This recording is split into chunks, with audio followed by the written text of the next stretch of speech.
सोचिए, आपको ऑलरेडी पता है कि आपकी हार निश्चित है। आपको पता है कि जिस इंसान के लिए आप लड़ रहे हैं वो इंसान गलत है।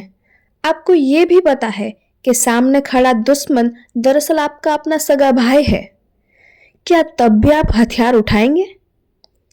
महाभारत में एक ऐसा योद्धा था जिसने जीत को नहीं बल्कि मौत को चुना, सिर्फ इसलिए ताकि वो अपना वचन निभा सके। इतिहास गवाह है, पांडव धर्म के पक्ष में थे और कौरव अधर्म के। लेकिन इन दोनों के बीच खड़ा था एक ऐसा इंसान जिसे समझना शायद सबसे मुश्किल है। वो जो सूर्य का बेटा होकर भी जीवन भर अंधेरों से लड़ता रहा। आज हम बात करेंगे महाभारत के सबसे बड़े ट्रेजिक हीरो की, अंगराज कर्ण की, और समझेंगे उनके उस धर्म संकट को जिसने एक महायोद्धा को मजबूर कर दिया। कर्ण की कहानी सिर्फ एक पुरानी कथा नहीं है, ये कहानी है मेरिट वर्सेस बर्थ की, यानी कि योग्यता के मुकाबले जन्म की। ये कहानी है उस लड़ाई की जो आज भी हमारे समाज में चल रही है। क्या बड़ा वो है जो ऊंचे कुल में पैदा हुआ हो, या वो जिसके पास प्रतिभा यानी कि टैलेंट हो? लेकिन कर्ण की सबसे बड़ी ट्रेजेडी उनका अपमान नहीं था, उनकी ट्रेजेडी थी उनकी वफादारी।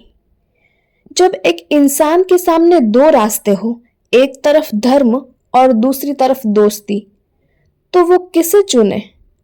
कर्ण ने दोस्ती को चुना, लेकिन क्या वो सही था? चलिए कर्ण के जीवन के 3 सबसे बड़े अध्यायों को खोलते हैं। द्रोणाचार्य की रंगभूमि। अर्जुन एक सर्वश्रेष्ठ धनुर्धर घोषित हो चुके थे। तभी वहां एक युवक आता है और अर्जुन को चुनौती देता है, लेकिन उसे लड़ने से रोक दिया जाता है। क्यों? क्योंकि उसके पास कोई कुल नहीं था, कोई पहचान नहीं थी। उसे सूत पुत्र कहकर अपमानित किया गया। उस भरी सभा में जहां भीष्म पितामह, द्रोणाचार्य और कृपाचार्य जैसे ज्ञानी चुप थे, वहां अधर्मी दुर्योधन खड़ा हुआ। उसने कर्ण की जाति नहीं पूछी, उसने कर्ण को अंगराज्य का राजा बना दिया। जरा सोचिए, जिस समाज ने आपको दुत्कारा हो, अगर वही कोई एक हाथ आपकी बढ़ा बढ़ा दे, तो क्या आप उस हाथ को कभी छोड़ पाएंगे? यही से कर्ण के धर्म संकट का बीज रोपण हुआ। उसे सम्मान तो मिला, लेकिन उसकी कीमत थी दुर्योधन के हर पाप में उसका साथ।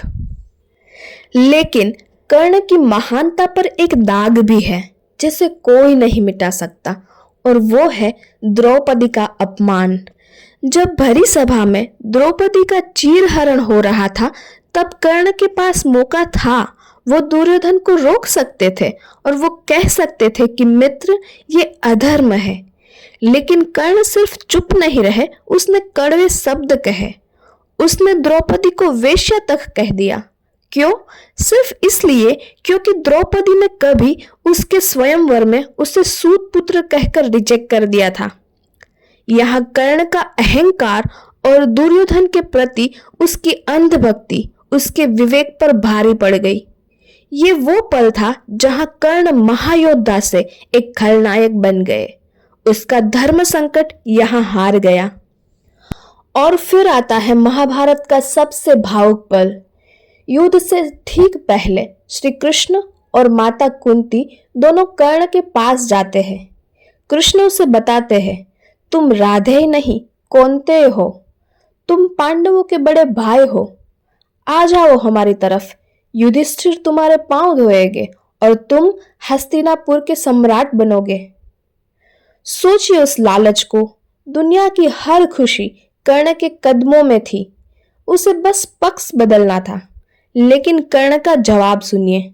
उसने कहा, केशव, जब दुनिया मुझे सूत पुत्र कहकर ठुकरा रही थी, तब दुर्योधन ने मुझे गले लगाया था। आज जब उसकी नाव डूब रही है, तो मैं उसे छोड़कर सम्राट बन जाऊं? यह धर्म तो हो सकता है, लेकिन यह मित्रता नहीं है। उसने अपनी मौत चुनी, लेकिन गद्दारी नहीं की। उसने कुंती को वचन दिया कि मां, तुम्हारे 5 बेटे ही रहेंगे, या तो मैं या अर्जुन। कर्ण का जीवन हमें एक बहुत गहरा सबक सिखाता है। संस्कृत में एक शब्द है ऋण। कर्ण की पूरी जिंदगी दुर्योधन के नमक के कर्ज और कृतज्ञता के बोझ तले दबे रहे। उनकी वफादारी इतनी गहरी थी कि उसने उनकी आंखों पर पट्टी बांध दी। कर्ण हमें सिखाते हैं कि गलत इंसान का साथ देना, चाहे वो आपका कितना भी सगा क्यों न हो, अंत में विनाश की ओर ही ले जाता है। भले ही आप कर्ण जैसे शक्तिशाली, दानी और वीर हो, लेकिन अगर आप अधर्म के साथ खड़े हो तो आपकी विद्या, आपका कवच और आपके कुंडल कुछ भी आपको नहीं बचा पाएगा। कर्ण की ट्रेजेडी ये नहीं थी कि वो हारे, उसकी ट्रेजेडी ये थी कि वो जानते हुए भी कि वो गलत तरफ है, अपनी निष्ठा को अपने धर्म के ऊपर रखा। कर्ण एक ऐसा चरित्र जिसे आप प्यार कर सकते हैं, जिसे आप नफरत कर सकते हैं, लेकिन जिसे आप नजरअंदाज नहीं कर सकते। वो दानवीर भी थे और दुर्योधन के मित्र भी। वो पीड़ित भी थे और अपराधी भी।